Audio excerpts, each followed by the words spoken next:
Greetings, good life. Now it's time to read the next installment of the Benevolent Magic blog. It was originally posted on Wednesday, August 17th of 2005, and it's entitled Benevolent Magic.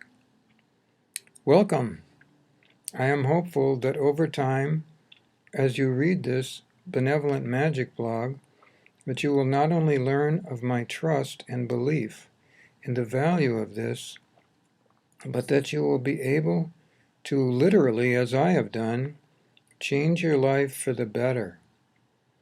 It is so profoundly simple.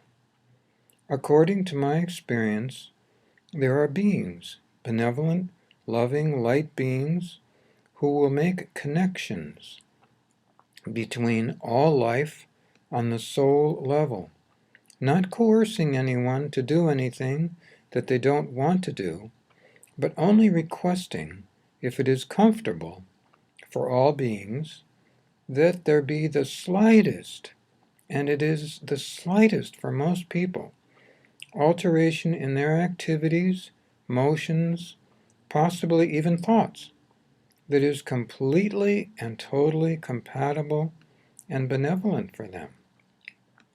Most people will not feel anything when one's statement of benevolent magic is completed. But if there is anything felt, it will only be benevolent. The wonderful thing about requesting something in benevolent magic is that it can only be good for you and others, and if by error or by mistake a benevolent magic is requested that is not good for yourself or not good for others, it will be automatically, by the beings who help to link all beings up in this method of creation, it will automatically not go through. So it is completely safe to use in my experience, and I hope you will find it that way too. Please read the posts after this one, and you will get many specific instructions on how to say benevolent magic. There is another matter I want to bring up, and that is that I find that for myself, when I hear about, or even when I come to know about, through the news or what people tell me, some event, perhaps that someone is ill that I know, or perhaps there's some tragedy somewhere in my neighborhood, in my city, or in the world, there is a wonderful thing we can say. I have said it, and I know that it is more than a prayer. And I know prayer is wonderful. And that is what is called living prayer. It is called living prayer because it affects the living in benevolent ways. And I know we all want to have a benevolent impact on the world if we possibly can. For example, you might try and say something that would serve some greater good.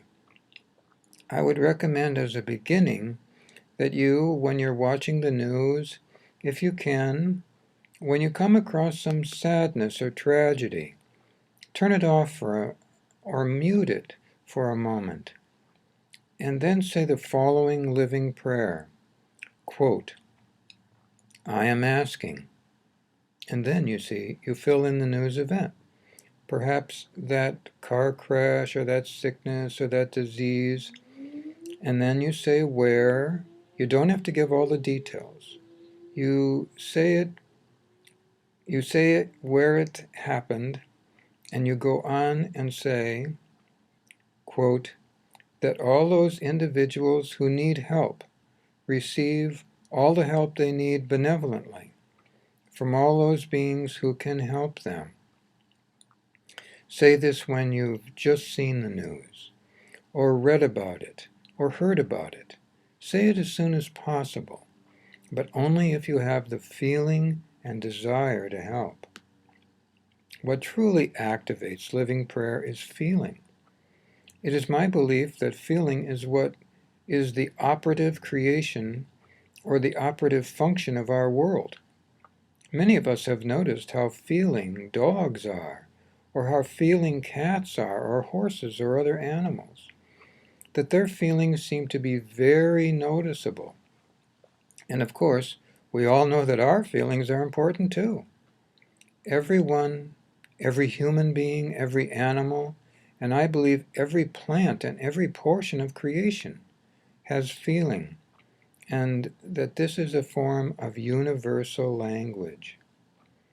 I believe that through the use of feeling in benevolent ways, we can truly improve our world. It's working for me. I hope you find it of value. Good life to you all.